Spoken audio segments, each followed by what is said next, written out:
Excited for our midday motion to be discussing modern dance today. Modern dance is a topic in our mostly available membership that you are welcome to take online and on demand, but it's something that is like so special to me and is like really in my heart as my favorite movement style to do and teach. I think that modern dance is so mindful and so interesting and probably one of the most impactful movement styles of the 20th century, yet a lot of people don't know what it is. So let's get right into it. Modern dance, what is it? I have my computer sitting right here and I want to read from you what Wikipedia says, and I actually am good with this definition. Also, today's discussion is all about how I talk about modern dance. I am not an expert. I've just been in the field a long time and done my own reading. So I would always suggest that when we talk about especially historical stuff, social impact, do your own research, learn more. I'm giving you the kind of spiel I give to my dance classes, who are primarily teenagers in a traditional studio setting where they're very recreational. And we'll go into a little bit more detail with us, but this is my recap. Because man, we could spend hours talking about just the past 50 years. No, like 20 years. Okay, so modern dance, ready? Modern dance is a broad genre of Western concert or theatrical dance, which includes dance styles such as ballet, folk, ethnic, religious, and social dancing. Primarily arose out of Europe and the United States in the late 19th and early 20th centuries. It was considered to have been developed as a rejection of or rebellion against classical ballet, and also as a way to express social concerns and socioeconomic and cultural factors. That last sentence is pivotal. Thank you, Wikipedia. Thank you, stranger who wrote that. My favorite thing about modern dance is that it is for everybody, right? It is for the people, we give it back to the people. I believe that Alvin Ailey said that. So where did it start? It started a long time ago, not as old as ballet, that was in the 1600s and 1700s, but modern dance started at the end of the 1800s and the beginning of the 1900s. Loie Fuller is one of the very first choreographers that people like to talk about. And this was a time when modern dance wasn't called modern dance. It would frequently be done in the cabaret style places. You could think like the off Broadway. And there was a whole culture around cabaret. It wasn't necessarily sexy like we think of cabaret, but it was definitely not for the upper class. This was for middle or lower class. It was a style that was accessible. So I'm sure it spanned different socioeconomic classes, but it was specifically happened to be accessible for people at multiple economic levels, which is cool. Loie Fuller did a really amazing dance with fabric, and so she played with shape, color, and movement. And what she did, and by the way, she was born in, 1862. I know. And she passed away in 1928. One of the dances she did was called Serpentine, or the Dance of Serpentine.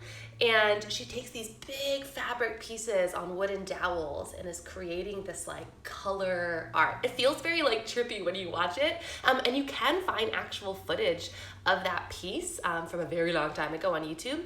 But it really took abstract art to the stage, which was really cool. Ballet has been on stage a long time, but very body focused, very line focused, very like, this is how we do it. And all of a sudden this lady was like, this is dance too, let me be colors and shapes. Yes, Loie. So that's pretty cool, and that's how it started. And I think it's important to remember that the celebration of line and shape was one of the first things that was done. So then we move on and it starts gaining a little bit of traction. People are excited to bring in different kind of culture and economic status, social issues into dance. And one of my favorite people to talk about is Ruth St. Denis. And she and her husband, Ted Sean, they went ahead and had the Denishon Dance Company. But Ruth St. Denis, another woman just like Loie Fuller, was a pioneer of modern dance, and she brought Eastern ideas into Western dance and world. So they really liked exploring with different Eastern concepts and also different Eastern cultures. So that would be like Southeast Asia, even Egypt they really enjoyed. And if you look back at the stuff they did, my contemporary brain tells me there's like quite a lot of cultural appropriation, but at the time they were fascinated by it and were in their best way revering it. Did they do it right? I don't know. That's a whole other discussion. But it's important to notice that modern dance really celebrated broad culture. Now, they were still white people doing these diverse cultural forms of dance. Does that have issues? Of course it does. But I like to talk about them because they did a lot of exposure in the United States for what different cultures look like and how we can find them beautiful and interesting. So that is something to be appreciated, but probably examined in another video. Next up, we have Katherine Dunham. Oh, and Ruth St. Denis, just to give you an idea of when these people were alive, was born in 1879 and passed away in 1968. Katherine Dunham, I would much prefer to talk about as far as culture and celebrating diversity. She was a beautiful woman, and she brought Afro-Caribbean life into the modern world. She lived from 1909 to 2006. Oh my gosh, yes. And she created the Dunham technique, which was one of the first techniques that were actually established. And I want to go ahead and read her little bio. So let's see. Katherine Mary Dunham was born in June 22nd, 1909 in a Chicago hospital and taken as an infant to her parents' home in Illinois. Her father, Albert Miller Dunham, was a descendant of slaves from West Africa and Madagascar. Her mother, Fanny Dunham, was Indian, French, Canadian. So they were very much a diverse couple and had a beautiful, diverse brown baby who became like a legend in the dance world at a time where people of color were not being celebrated as they should in the arts, especially in the stage arts. Think about slender, white, thin European ladies doing ballet. Boom, we have this beautiful brown woman who not only slammed onto the scene at the time, but has left a lasting impact. So go research her more. This is just a taste. We could go on for hours and hours and hours and hours. Okay, the next person I want to talk about is Martha Graham. Martha Graham lived from 1994 to 1991. So I was born in March, she passed away in April, so I'm very lucky that we were both alive at the same time for 1 month because I think she's amazing. Martha Graham was all about contraction and release, and so she really brought more rejection of ballet into her movement. There's so many famous pieces by her, but I think it's important to discuss her because she really, once again, had another codification system. So you can go study the Graham technique, and I bet you'll recognize it when you see it. There's a really funny meme, and it's like Martha in the tube of fabric when she did Lamentation. And you've probably seen that meme, but didn't know what it was talking about. It's Martha. It's Martha Graham. So once again, another woman, white woman, but another woman in modern dance. So that was so amazing. Now, we have to talk about Lester Horton, another really important person who codified dance. So Lester Horton was 1906 to 1953, so he only passed away at 47, which is such a shame. But he created the Horton technique, and I know you'll know what that is because Alvin Ailey studied with him and continued to explore that technique as its foundation and as its tradition through the Alvin Ailey Company. And of course, I took my Horton teacher training certification at the Ailey Extension 2 summers ago, and it was just like so amazing. So as you can see, there was a lot of work being done in the first half of the 1900s to really establish what modern dance is. Yes, there was lots of white men. Lester Horton was a white guy. But I want you to just notice, even the people that I chose, there was a lot of women brought into their creative power, and people of color brought into their creative power and revered. So we already know these people are empowered to do amazing things, but now society is going, damn, yeah, and loving that. So all of these people, I wish I could show you videos right now too, brought their own styles in. So as we go back to the original definition, we know that modern dance was a reaction to ballet. Now, a lot of ballet dancers switched into modern when they were like, ooh, this is cool. So you do see ballet steps in modern dance, but the whole point is it's a reaction to ballet. So then you also see the breakdown of ballet standards in movements that are very abstract, in the breakdown of socioeconomic topics that like dance and ballet is only for old white people that are really rich. And we now can celebrate so many different styles of movement, styles of lines, color, both literally color that we see Loie Fuller using, but also people of color. Yes! So modern dance is just anything. I know, you wanted an easy description of what modern dance looked like, but it can be anything, any kind of dance or movement that reacts to something in its surroundings, or to other dance forms. So when you see things let's talk about some things that you might recognize in the dance world. So when you watch like So You Think You Can Dance or Dance Moms, you're seeing a lot of contemporary. In my opinion, contemporary is jazz-based. If you know lyrical is ballet-based, just in the way that the body reacts to space, up and down, and the technique. And contemporary is still growing as a style because the word contemporary just means of the now, right? Modern can be considered a style, many different styles. A lot of these codified styles from our choreographers that we just talked about have their own styles that you can go take a Dunham technique class. You can go take Horton. These are styles that have been codified, meaning they have written down steps. And that's really, really lucky for us. But modern then can keep going. So kind of like how modern art is one one era, right? We can think of modern dance as being very specific to that time period, but there's nothing wrong with it continuing to grow. Just like ballet has a specific thing that it's known for in a specific style, but there's nothing wrong with ballet continuing to grow. I hope it does. So it's kind of a hard way to distinct contemporary dance from modern dance, but modern dance is always reacting to ballet, social issues, political issues, celebrating movement and style versus focusing on technique. And I think that contemporary, we can agree, focuses on technique. So modern dance, for these reasons, can grow endlessly. You could have a dance about a specific time period, and you can reach into every style you've ever learned: ballet, hip hop, lyrical, jazz, and like infuse it into a modern dance, and boom, you can bring your message forward.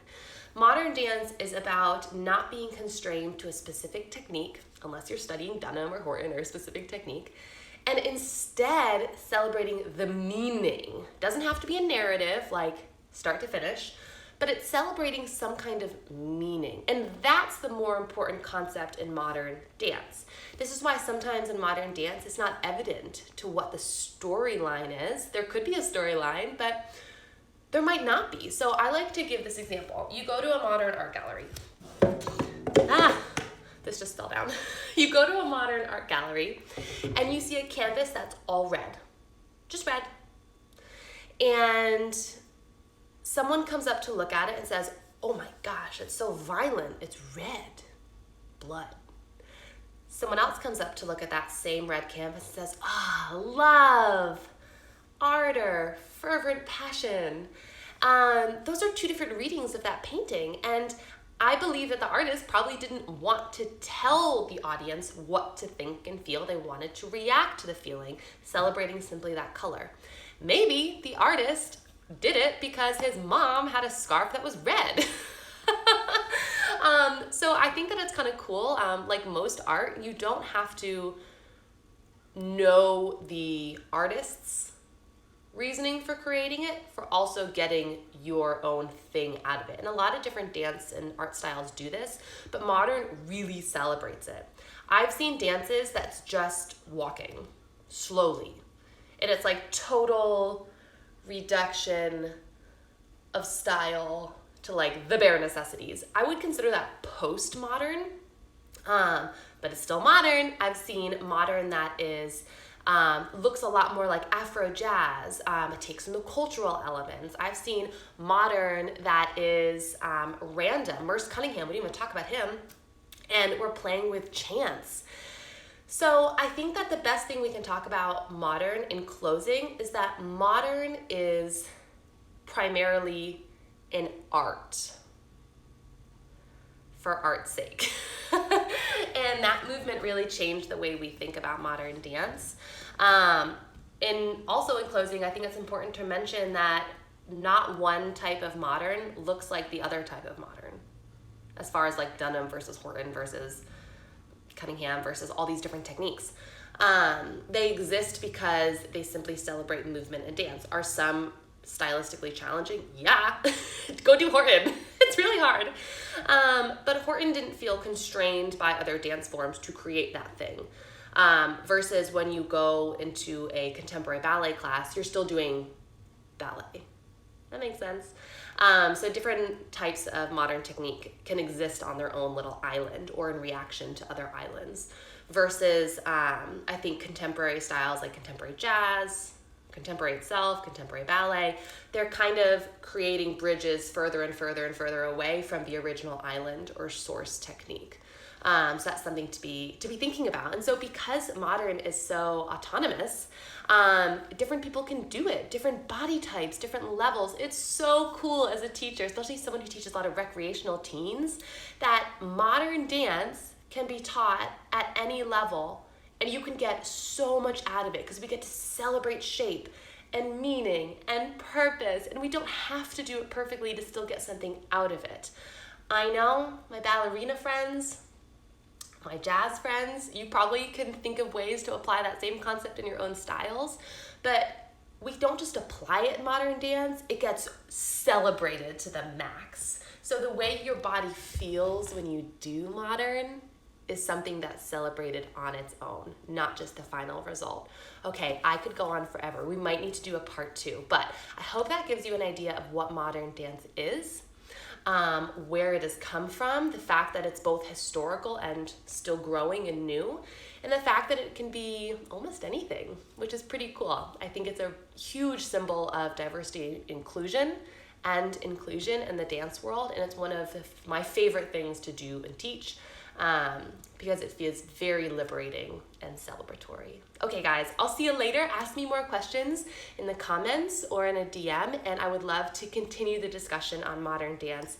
This was such a small one compared to the lengths we could go. I do want to recommend a book to you guys.